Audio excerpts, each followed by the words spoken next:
Hey everyone, very good morning. Welcome back to my another vlog. I am going to vlog sa kay toba I am dum share to ke I am video se loi bo ye minasi. Ai se I am phau ban tha jaw la mina ko phau cheng marang kai na lo re sangoi smang. Phau matam ni na jiksa. Adana gyan men ta dre. Adum I am video se kay toba I am mathang dum jeng minasi. Chana pi ki chana bayuk ki sem ge toba ni.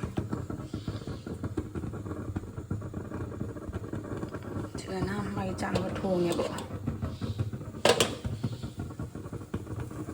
A B amta pa tho. A B C pa tho o.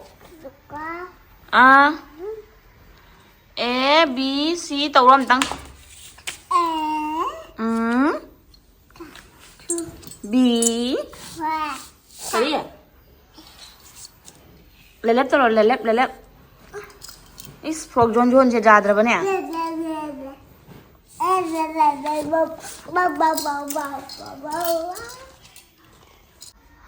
Hay bana. Kala nang ABC ka dai ABC poro. ABC.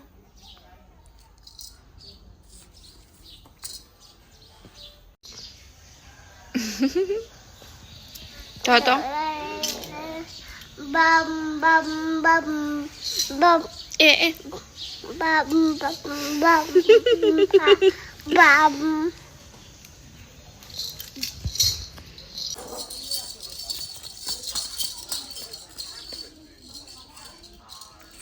La. La.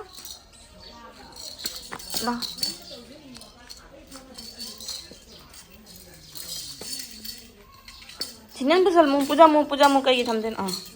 Cha. Gede.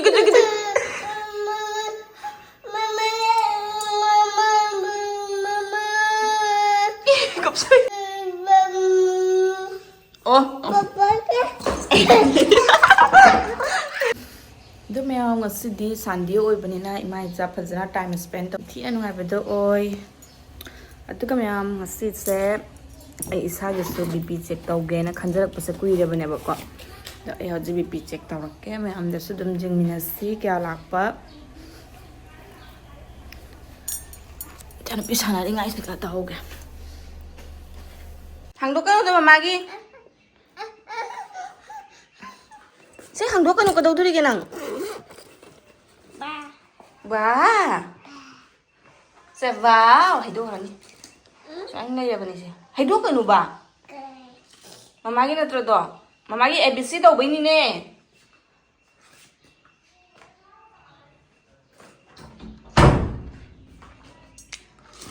Nang do sano khanga mama thabak taw ge. Wow. Se ma se ka hogala ba jetro bani ngon happy roi dabni to isong.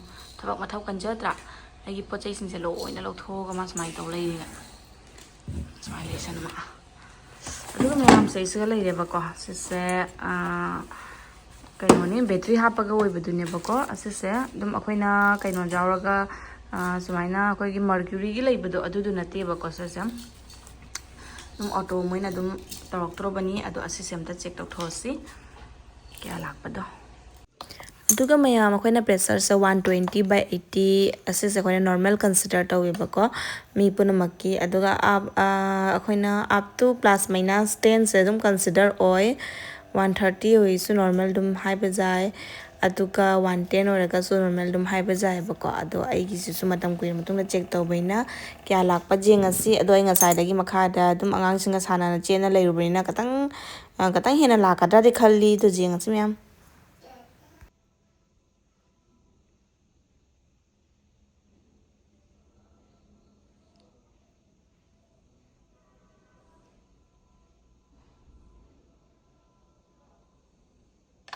Thank you.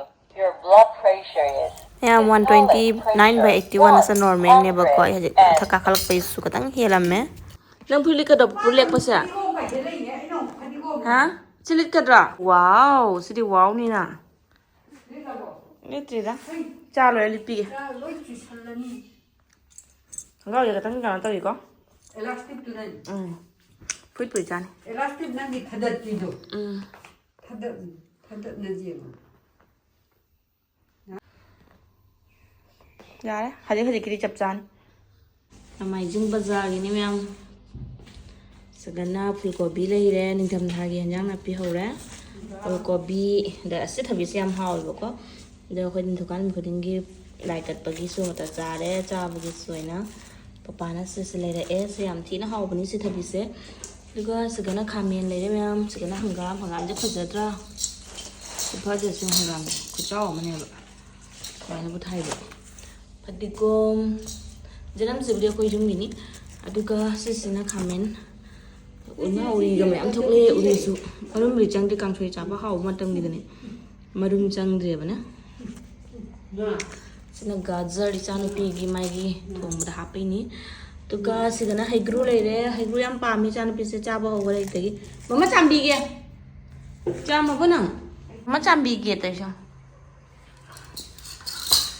si haigru se myam achar sem doini haigru achar tuka sagana nga leire nga sing marum jang boina pore nga sidi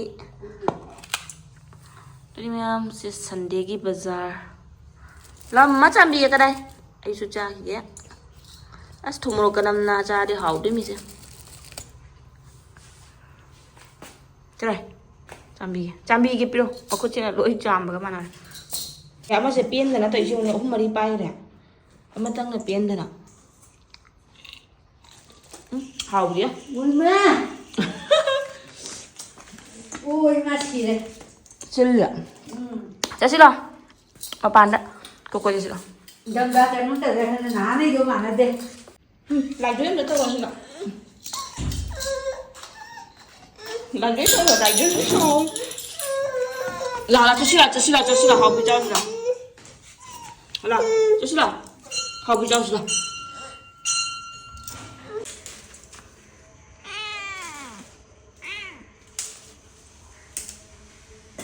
Cái nó chắc làm một bữa chị có chăng nó lấy cái này mà ninh không chị ạ lấy không em pizza kìa sai tập pizza kìa lấy cha thì mình lấy sẽ cái nói hậu đông này bà có làm mất cái đồng hậu đông này có chị có lặng mình mà chị có khăn này vậy đấy cha rồi thật ra đang sạch sẽ si hangam ga kobi ga full kobi ga alu ga ne ba si ga nga ga na thong ani nga si ti no ni mi do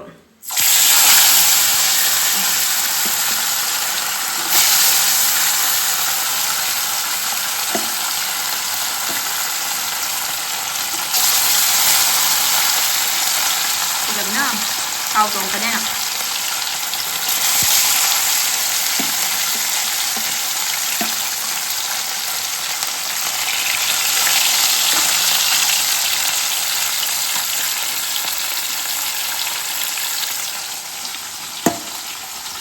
Marin ni nandun marin. Thế, cây chay bà. Không biết chay rồi. Một chiếc cây vàng. Dạ bò, sao mà kìa. Cần thi đi bò. Ni ngay mà cha.